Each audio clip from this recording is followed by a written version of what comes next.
Welcome to the Insight Lounge, fireside chats with visitor attraction executive leading with data. In this episode, we're heading to Canada to explore the interaction of innovation, public engagement, and operational intelligence at scale. We're joined by Olivier Carré-Delisle, Vice President of Digital, Public Affairs, and Commercial Operations at Ingenium, the national institution that oversees three of Canada's most iconic science and innovation museums. With a portfolio that spans digital, visitor experience, and business operations, Olivier is at the core of how data powers a mission and the impact on these cultural spaces. We'll explore how Ingenium is transforming its approach to insights, connecting science, the public, and performance in new and meaningful ways. Olivier, welcome to the lounge. How are you? Thank you. Wonderful. Thank you very much for having me, Pierre. That was a fantastic introduction. I wish you could do that maybe to my wife so that she could, more appreciate what I do. That was fantastic. I, Thank you. I feel we all have the same problem when people ask what it is that you do. I don't actually know what I do. Do you have the same problem, Olivier? Um, I have to say, no, not in this job. This one actually is, I just say that I work at museums and people can relate to to some sort of story that they have and childhood story related to museums. So it's actually it's quite a privilege to be honest to be working where I work. So Yeah, I mean, Ingenium, institutionally, three museums, 150,000 collection items, 100,000 library collection items, 4.3 million virtual connections. I look at the stats, Olivier, they're quite impressive. well, that's why we're here to discuss those infamous stats. They certainly tell a lot of stories. It's like you said, we have at Ingenium, we see ourselves as the museums of Canada's museums of science and innovation because that's what binds our three museums together is really that science and innovation at the Aviation and Space Museum, at the Food and Agricultural Museum, and of course at the Science and Technology Museum here in Ottawa. We have over 750,000 visitors annually. We have about 10,000 members who come and visit us regularly at our museums, and our stats show that some of our museums are even more popular than others with our members, and so that gives us some great insight on how we can kind of create better experiences for them. But yeah, it's an actual delight to be able to operate with the three museums here. That's amazing. And talking about visitations a little bit, and you and I have been working for a while together, and I know that visitation is not linear. Canada, especially, right? You have some a lot of circumstances. Weather is one of them, right? In Canada, that can be very adverse. And also you have a portfolio that mixes indoor and outdoor venues, right? Between the three museums that can have like weather can have a very large impact on visitation to these three museums. That's right. Yeah, Canada, our winters are brutal, brutally cold, and they last for 6 months, even though we wish they would only last for 3 months. And yeah, we have a recurring joke here in Canada that we have basically two seasons, and summer being the other one, and sweltering hot. But you're absolutely right. At the Agricultural and Food Museum, it's the only that we think it's the only museum that has a operating farm in the downtown core of the city. And so it's quite unique. And like you said, there are definitely some areas, public spaces, exhibits that are outside that families can take advantage of year long. But of course, it's mostly in the summer. And then we have our other two museums that have many artifacts at the Aviation and Space, which actually houses one of the greatest collections internationally of iconic aircrafts, and especially military aircrafts. And of course, at Science and Tech, where we have countless artifacts that span a number of different fields from soil to space and everything in between in that museum. And like you said, there's some ups and downs for sure in terms of because of the weather. We when it's really nice, obviously the Museum of Food and Agriculture sees a huge spike. When it's raining, when it's cold, we'll see that the other two museums will have a greater number of visitors. So we're very weather dependent. We're very weather dependent, and we're also very seasonal dependent. If I were to look at our summer visits plus our holiday visits around Christmas and what we call sort of a school break in the March period and Easter combined, that probably represents close to 60, if not 70% of all of our visits. And you can probably actually, Pierre, correct me on that because you have all of the insights on, on some of our visitors. Well, I tell you what, something that I haven't looked at yet is how well was Canada Day, right? Which I think was Happy Canada Day, slightly behind, but I think it was 2 days ago or It yesterday was for you, I yesterday. guess. Yeah, our Yeah, Canada yesterday for you. Day, yeah, was yesterday. So I didn't get the latest numbers, but typically we like to boast that the Aviation and Space Museum is on average the second, if not the third most popular destination on Canada Day after Parliament Hill.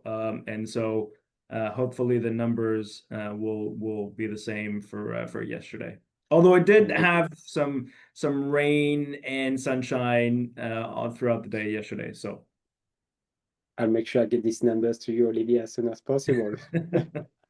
And you talked a little bit about, exhibitions and what's on display. And I know that, for the aviation center, for example, you have one of the best preserved Lancaster, I think in the world, one of the Lancaster bombers. So I think, that's right. you're bang on the money here. It's great to see that there's an assortment of museums, but also each museum has its own little gem, and you're advertising that very, very nicely online. So Yeah, that must we try translate. to capture as best as we can sort of the visitor experience. As people go on our websites, they can kind of have a little bit of a flavor of what they're going to experience on site. And as you said, each of the museums as destinations offer something different for the family. And in fact, we think that the value prop that we offer, for example, members, is great because typically young families or families with young kids love to go to the Food and Agriculture Museum first because we have a lot of different animals, and especially during the season around early spring, there are the new babies, the newborns. So that obviously attracts a lot of people that come to the museum, and they get to experience again sort of that farm. And then when they're a little bit older, when they're about 5 to 9, then they head to the Science and Tech Museum, which has a lot of hands-on exhibits, a lot of interactive exhibits where they can basically learn through play. And of course, we have a signature exhibition, a permanent one that is what we call the Crazy Kitchen, that everybody who's born and raised in Ottawa always has these fond memories. In fact, you'll meet people who are 50, 60 years old, and you'll tell them I work at the Science and Tech Museum, and they'll say, "Oh, the Crazy Kitchen, does that still exist?" And then of course the aviation and space. Like you referred to the Lancaster, there are a multitude of iconic planes, and of course there's a few exhibits on space as well, right? All of the technologies and achievements that Canada has contributed to space exploration, including the Canada Arm and Alouette satellite, first satellite, Canadian satellite in space. And so Usually families with kids that are in 12 to 15 are attracted to the aviation and space. So there you have it, just in terms of the lifelong kind of customer journey for families going from one museum to the other. I love that because you mentioned, nationally, obviously there's a very strong presence, right? And you have a mission nationally, but I've been working with you for a few years now, and I know that you also really focus on locals, right? And you try to deliver on locals. You guys are always trying to bring new content, fresh content, whether that is online, on site, etc. Um, Tell me a little bit more about the balancing strategy between representing the nation, but also focusing on the locals. Yeah, that's a very important point. Like you said, we are a government organization first and foremost. We are what we call sort of a crown corporation with a national mandate, and that's probably one of our biggest challenges. Having kind of a physical footprint through our museums here in Ottawa, having multiple campuses. But to your point, through our national mandate, trying to reach a wider audience nationally, connecting with them. And we do that in different ways. We do that through a program called our traveling exhibitions. And so we've created these smaller scaled exhibits on a number of different topics that are basically traveling the country. And so we lend these traveling exhibits to smaller regional museums that don't necessarily have the means to be able to create, develop these exhibits. And so that's a great way for us to connect with folks around the country. And also, we try to engage with different communities around the country when we create these exhibits that either travel or that are in our museums to try and tell their regional stories. So we really see ourselves as storytellers, right? And so the exhibit is a vessel by which we can tell these stories. And so with our collection, you talked about in your introduction that we have over 150,000 artifacts. So we do have the biggest national collection of science and technology in the country. And our curators obviously are very conscious and deliberate in trying to acquire and research artifacts that represent stories around the country. And so through other means such as our website or virtual programs or virtual connections or virtual what we call virtual tours of our museums, promoting our collection. That's another way by which we connect with Canadians around the country. And we also co-create exhibits with other smaller museum or cultural organizations around the country to again recreate the stories of those communities. So we absolutely are very proactive in our efforts in trying to connect with co-creators and Canadians around the country.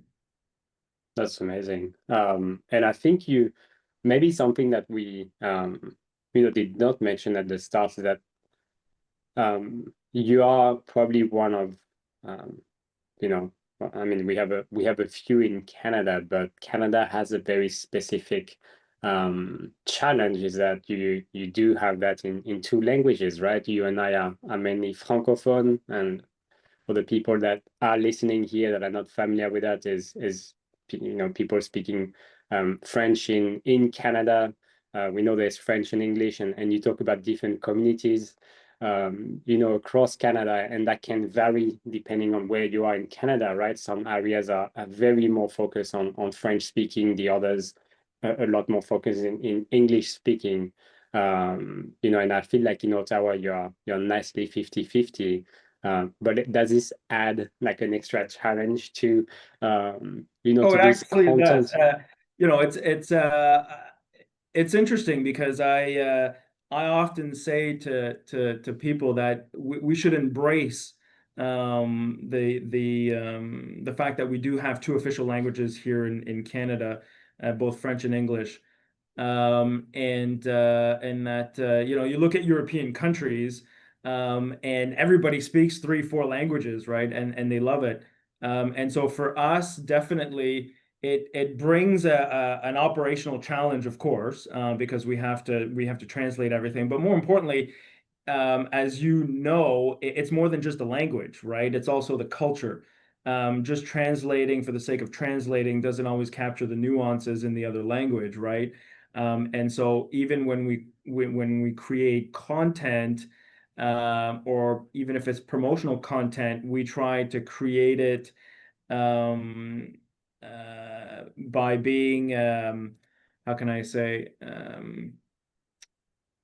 by honoring sort of the quirks of that particular language. Quebec has its own culture. You know, French Canadian has its own culture. Acadian has its own culture. Even those that speak French and out in the West in our country. So for sure, the dual language makes it challenging, and even more so. In Canada, I mean, we have so many cultures, right? And we're certainly extremely proud of the diversity that we have here in the country. And in fact, we have an exhibit. We have an exhibit that just recently launched a few days ago at the Food and Agriculture called "Memories Are Made in the Kitchen." And the basis of that particular exhibit is to honor basically the different traditions of different cultures in relations to food. And so there's a prime example where our curators and interpretive planners, they engage with a variety of different communities to honor and showcase you know, the tradition of different families and how they interact and what it means to, um, you know, eat certain meals or cook in certain ways, and whatever kind of customs and traditions surrounding those experiences. And so there's a prime example of how we kind of embrace the diverse stories of the different communities that make up our country. And you and I pay close attention to that through, Google reviews coming through, and we have a heap of analysis on that. But talking about, the two different languages, I'm more amazed at looking at the data because you do have, your ticket data, for example, in two different languages. You have your website in two different languages. And maybe we can talk a little bit about that, about the data systems that you have in place, powering tickets, membership, retail, etc. We pay very close attention to that. Um, can you talk to us a little bit more about that and how you're managing these systems right now? From an English and French perspective, or we passed that topic. Maybe we pass that topic and Okay. and we go through the data itself. But saying that there is quite a challenge, right, in terms of recognizing certain tickets, recognizing certain memberships. I know we had some challenges in the past categorizing all these tickets or your website data because they are in two different languages. Um, and Right. that brings us to that topic, that assortment of data that you are dealing with. Well, I'm talking actually, about an assortment of three different museums, right? And three different ticket types for all the different museums, yeah, and for so example. here's a prime example. I mean, not to, you know, go too far down a rabbit hole on the French and English duality challenges, but just an example where we have a system or a SaaS product that meets with all our business requirements created in the States. Well, sometimes they don't necessarily have a French interface, right? Or they don't necessarily have certain features that we're looking for that offer French content, or again, a French user interface for customers to be able to have some of the information or some of the functionalities in French. And so we have to add a layer of customization to that. Or if internally people, those that, of course, we give employees the right to choose the language in which they want to operate. Again, if they decide to capture a customer's information in French using another type of vernacular, bringing in the data, and is not necessarily following a sort of the convention that we've established, it definitely creates big challenges. Add to that Ingenium is the corporation that runs central services. And so central services meaning the marketing department, the HR department, the IT department, security department, and commercial operations department. And so, as a corporation, we're driven by the desire to standardize everything, to make everything uniform. And that collides with the museum's desire to customize and do their own thing, right? And so how do you kind of marry the needs of standardizing for the purposes of efficiency and respecting kind of the nuances and local flavors that the museums are looking for to have the flexibility and agility to meet with their own kind of realities, right? So it's finding that the balance between both. And so what I mean by that is basically the museum wants to kind of, it has certain programs that other museums don't necessarily have. And so when they're registering information about a particular program, they're not necessarily all following the same rules when they're entering the data. And so when you're entering data in a different manner, and then you're trying to capture all this data or aggregate the data to analyze it, it becomes extremely challenging, right? So it's again getting people to follow certain rules, right? So that the data is clean, so to speak, because we're all familiar with garbage in, garbage out. And that's probably the biggest challenge, is getting people to, on the front line, right, using their POS system when they're capturing information about customers to follow the rules. A great example of that is customers' postal codes. We discovered that postal codes is the holy grail of marketing, right? Because the postal codes give you all the information that you need to know. Well, maybe not all the information, but it certainly gives you a lot of information about your customers. And so if you're able to capture people's postal codes, then you can unearth a lot of intel. But that requires, employees asking customers for their postal codes. And so not everybody wants to necessarily do it. And so that becomes a challenge in itself. Yeah, I like how you mentioned that, because that's something that we are currently doing together, right? It's like linking these postal codes and then enhancing the data automatically with some sensors or some personas, sorry, data that you have, and putting out these reports essentially at will when we want. No, that's a great example. Yeah, the postal codes for us, they help us basically do the segmentation, right? And so this is a great example where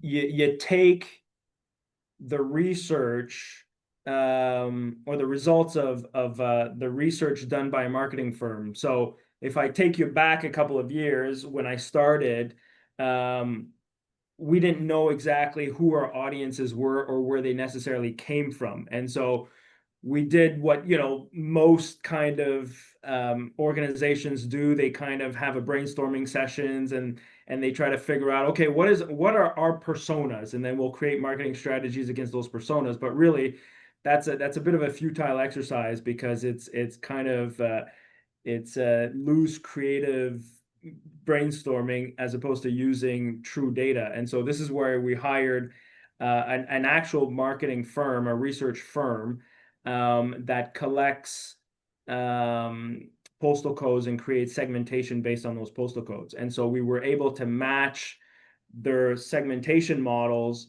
with the postal codes that we were capturing from our customers. And so that was the first step, right? So that we can get a sense of, okay, are there dominant segments that are coming to our museums? And this was also a great way for me to be able to tell the three museums, your visitors are pretty much the same. Because again, the museums were trying to convince me that they had different audiences, and I said, well, I'm not convinced that they're different audiences. 85% of your visitors are families, and most of them have very similar demographics, and similar psychographics as well. And again, these postal codes confirm that. And so, using the first set of data that we were able to retrieve with that first firm, and then partnering with Dexibit and giving you some of that data for you to kind of input into your system, gave us another layer of intelligence to better understand sort of the behaviors of our visitors. And so this is a great way of bringing data from different sets together to paint a more fulsome picture. Yeah. And that's sort of it's sort of in real time as well, right? That's right. So if someone challenges you again, you can you can bring that data in real time. For example, let's see what it was on Canada Day, right? Like Mhm. that's how real time that's how real time it can be. For sure.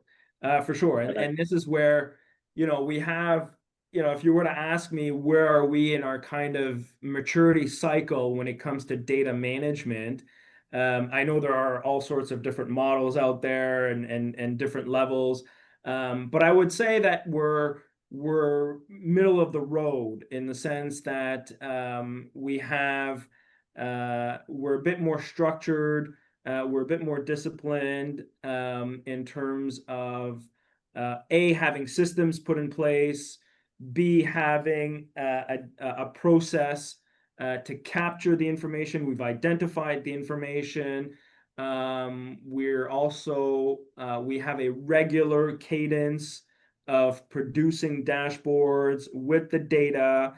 But and we're making use of the data, but I would say that we're now entering this next stage of sophistication of optimizing the way in which we use that data more systematically to make better decisions, and more quickly. So we have the data and the information, but we haven't fully turned that information into real intelligence and insight, let alone, foresight, or I think it's called prescriptive data. I don't exactly know the term, but anyways, all to say that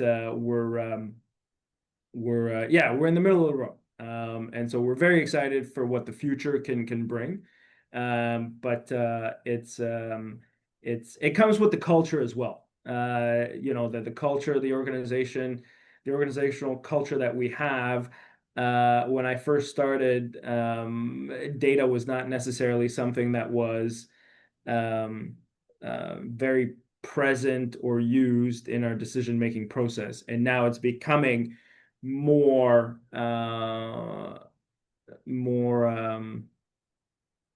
less of an afterthought, but it's becoming much more of an ingredient that's part of the recipe when making decisions. That's totally fair, and I think you've mentioned where you are with data, and you're probably in the middle in terms of like where you want to be.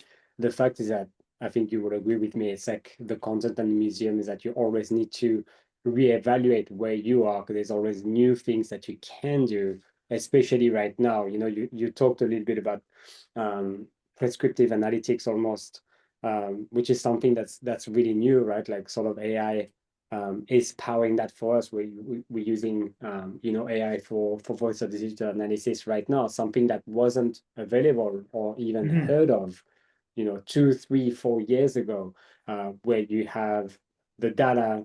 The data is going to be broken down into insights, and then the AI / machine learning will sort of bring you towards recommendations of what it think you should do based on the data that you hold on site, right?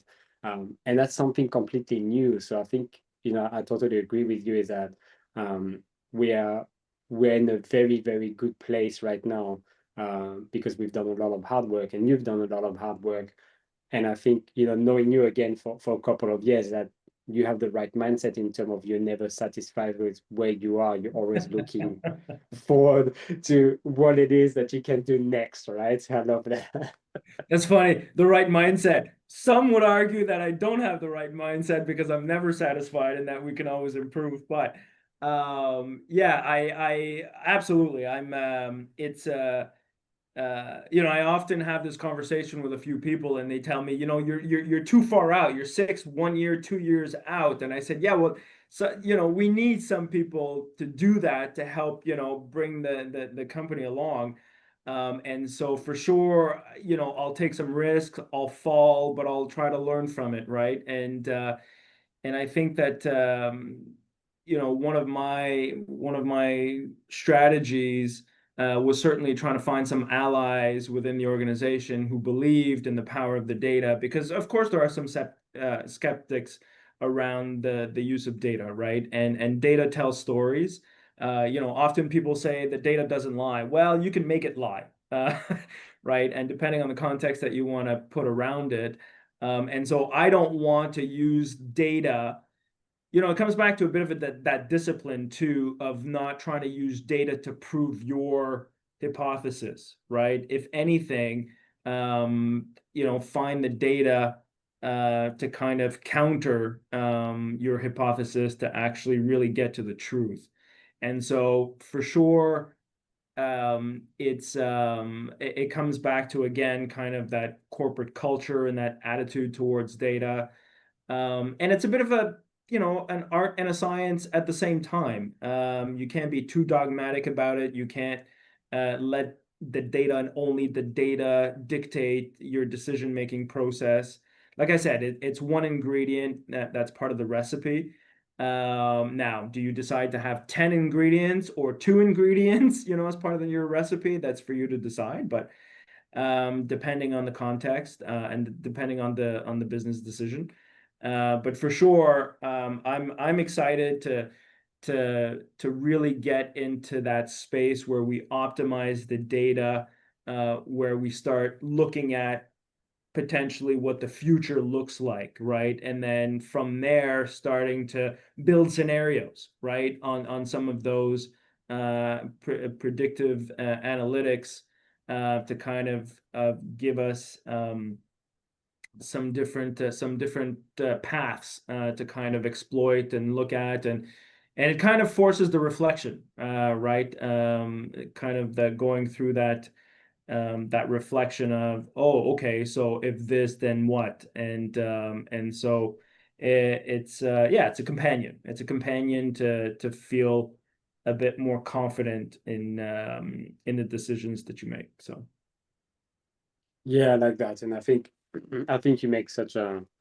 valid point here is that you could make the data tell you whatever it is that you want to hear essentially, but you need to have guidelines in place, right? And I think again, you and I have been working, and your team have been working really hard on that. And it's important to have something that's clean, healthy, structured, Mhm. well understood to be able to build on that future, right? Especially now with that prescriptive analysis model. with AI potentially is that you want to make sure you have a good place to start, so then you can build on the future, on the future and Yeah, go and on. you know, coming back to that point, and especially if you have a lot of individuals who are skeptical, the credibility in the system, the credibility and robustness of the system is key, because as soon as you have a data point that seems to be off, unfortunately, the whole it's almost like a house of cards, and the whole thing crumbles in people's eyes, right? And so it gets frustrating when you think, okay, well, look, this could be a slight anomaly, or can we accept that there's you know, a very small percentage of error, but don't discredit the whole system on that basis, and people are quick to do that, right? And so it's absolutely critical that to get people's buy-in, that they need to truly believe in the accuracy and the validity of the data, right? And so this is also the challenge when you have multiple system, what becomes that source of truth? And so that source of truth is, and especially for us museums, trust is everything. I would argue that, you know, for all, you know, all companies to be the case, but for us, we know that surveys have shown that museums are some of the most publicly trusted institutions in the country. And so for us, public trust is really our main currency. And so we can't afford to erode that trust in any single way. So again, even when we collect data or information about our users, we follow very stringent rules around privacy. And so we have privacy policies and instruments to mitigate any risks, and to manage accordingly and in compliance with all of the relevant legislations. We take that very, very seriously. So we want to make sure that we're very transparent and we're very open with respect to any of the information that we collect, and we do it at an aggregate level anyways. But that's an important piece of that whole information data management process for organizations to think about. And as a public organization, as a government organization, and as I said, trust being so important, we take that very seriously. And that's almost cascading back to the team, right? Like when they are interacting with the data, they need to be aware. And then you mentioned trust, right? But they also need to have the transparency of, you know, where that data is collected from, how is it collected, what exactly are they looking at? And I think we're doing a good job together, giving them that power, right? When we meet with the team to let them know exactly what it is that we're doing, how we're doing it. They can check it themselves, and they can really understand where that data is coming from, what exactly it is that they're looking at, etc. Yeah, and you know, looking to the future and the use of AI, if we start using some of this data and we feed the data to AI tools, and the AI sort of becomes an automated decision-making process, even more so, it's going to become critical that we have full trust in the data, because all of a sudden AI is making recommendations based on that data, right? And so again, any decision that we make based on recommendations that come out of an AI tool also has to be met with the highest level of ethical standards, and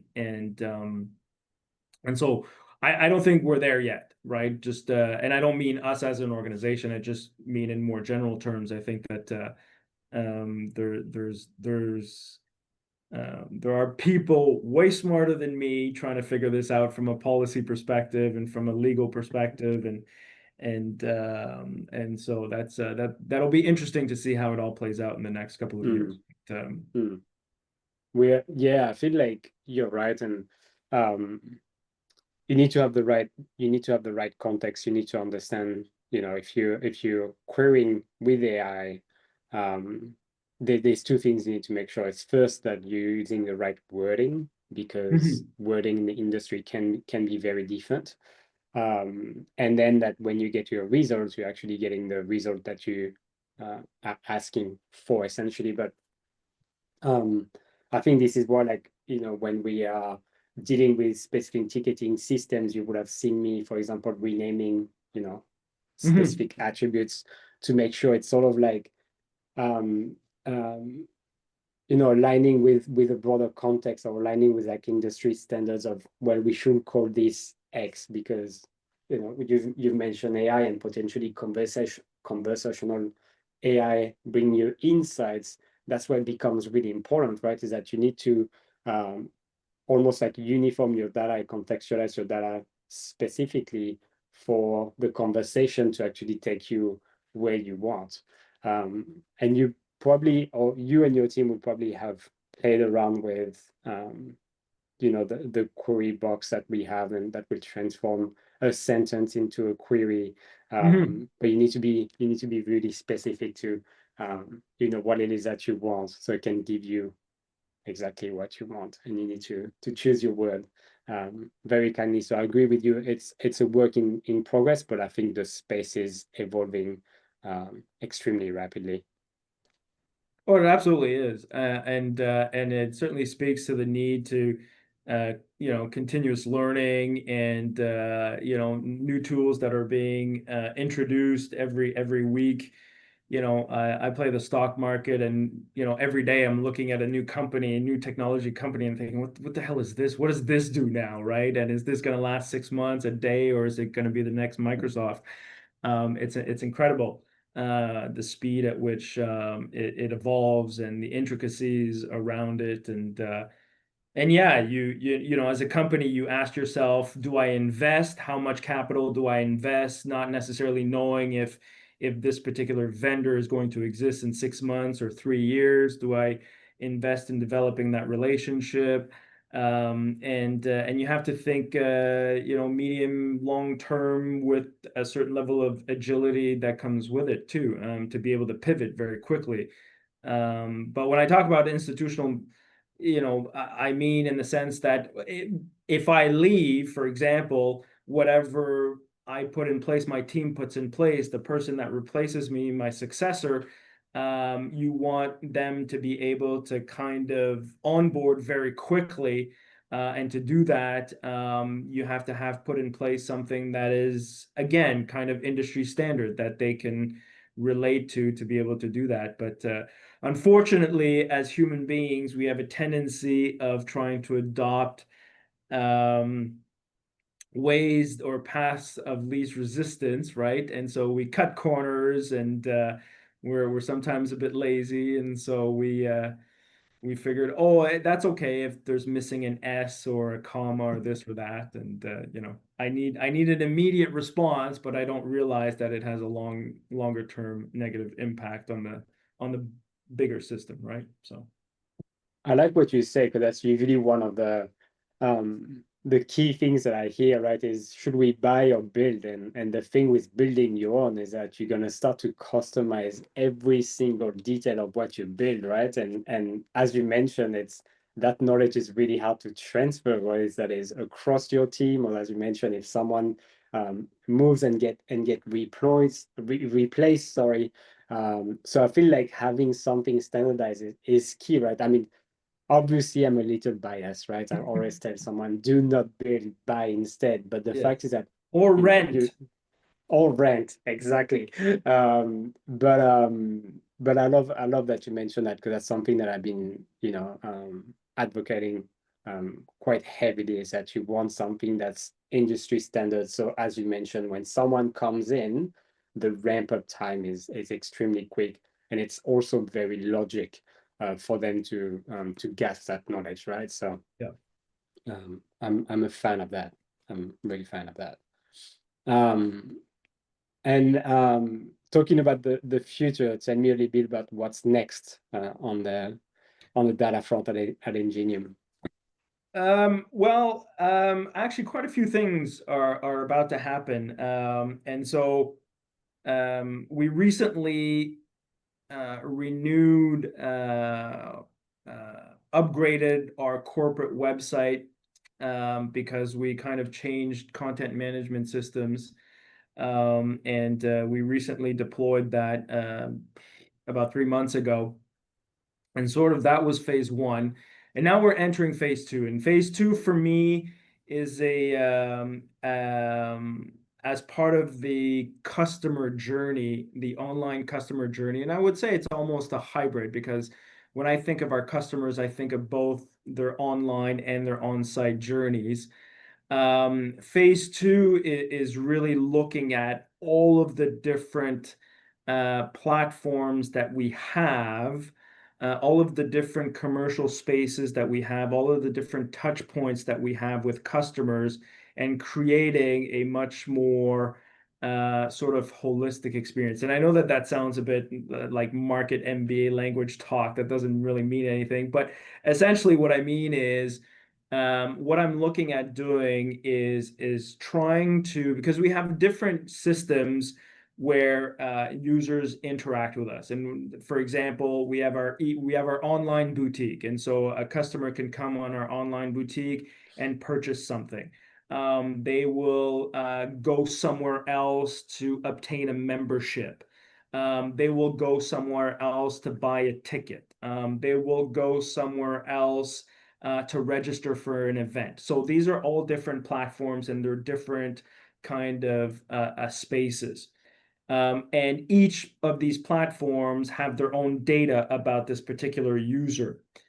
And so this is where I want to kind of create a place where I'm able to know everything about a particular customer everywhere they went online in the Ingenium world. So that, for example, I know that a member has been to two of my museums, or 20 times during the year, and that they purchased, for example, a certain type of merchandise online. And I also know that they registered for the summer camp. And so if I have all this data on a particular customer, I can now start sending them personalized information or personalized promotional deals. And so this is where we're trying to rethink, this customer journey from when they hear about us all the way to when they decide to engage with us, and basically trying to think about, this journey where they visit us, they engage with us, they become a member, and then how do we convert them to lifelong donors, as an example, right? Because we're mission oriented first and foremost. I talked about money, but first and foremost, we want to be able to have lifelong relationships. I mean, we start when you're 2 or 3 years old, right? Coming to our food and agricultural museum. And so we want to kind of throughout your lifetime be connected with you. And so that means being able to tailor and customize some of these offerings based on, the way in which you engage with all of our different properties, both online and on site. And so this is where, again, data will be the cornerstone of this strategy of making sure that we design from the outset an architecture that makes sense so that it connects. It's really connecting all the dots, right? And it's connecting all the dots, and it's understanding all of these different scenarios as to how people connect with us, and being able to find the right triggers to then give them the right information to compel them to come and visit us more often, buy more things online, and eventually become lifelong donors. I love that. I love that. And yeah, it is a very complex system to navigate 100%. 100%. Well, it sounds Um, like it, but I don't think it actually is. I think that there's many companies out there that do that. I think for us, we are a national organization, but we don't necessarily have the means of the Amazons of this world. But I certainly have dreams and ambitions to be able to mm, emulate some of those principles to create mm, the best kind of user experience possible with the means that we have. mm. Yeah, it is really difficult, and I think for a lot of institutions that don't have the means to do so, it would be extremely challenging. I feel like Ingenium is fortunate enough to have right now partners, us amongst Mhm. the partners that help them to do so, bring that data together, to be able to create that journey, right? That you were mentioning. But that's such a key point. I love how you mentioned that.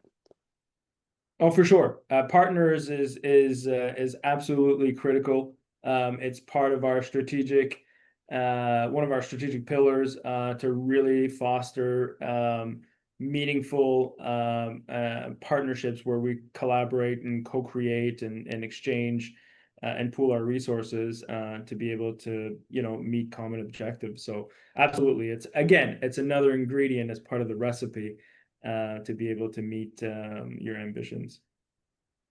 Awesome. Before we leave, what advice will you give your peers? If there was like one gold nugget that you will share, what would it be, Olivier? Well, that's one of those questions you wish you would have received ahead of time, right? Um, you know, I would say that your greatest opportunity and your greatest challenge at the same time is your imagination. Interesting. Um, it's your imagination. There's so much you can do with data, and there's so much that you don't know at the same time of what it is that you can do. And so I find that take the time to do research, take the time to look at what others are doing. Um, don't be discouraged. Sometimes it could feel as if it's just overwhelming again because it changes so quickly. Start small, right? You might have a big vision, but don't expect the big vision to be implemented overnight, right? And so um, be ambitious, but at the same time be pragmatic. And you can't do it yourself, right? You have to rely on partners or you have to rely on inside allies. Um, and um, and yeah, be patient, be a bit resilient, and sometimes be a bit hard-headed to get things done. Be authentic. That's exactly what you wear right now, and I love that. And you were on the spot, so I really like that. Thank you for that. Yes, it was. Thanks, Pierre. Thanks for putting me on the spot. Keeping you on your toes, Olivier. Um, Appreciate it. I love the authenticity. But Olivier, I want to thank you one more time for taking us inside the Ingenium's journey. I think where data is not just about it's not just about dashboards. It's about storytelling, right? It's about strategy across an entire portfolio, essentially, from audience engagement to operational excellence, I would say. It's really inspiring to see how your team is using data to align purpose with performance, essentially. Um, and along with thanking you, I'd like to thank our listeners as well for joining us. If this episode sparks curiosity, stay tuned. There is more to come from leaders shaping the future of data in visitor attractions. Until next time, see you at the lounge.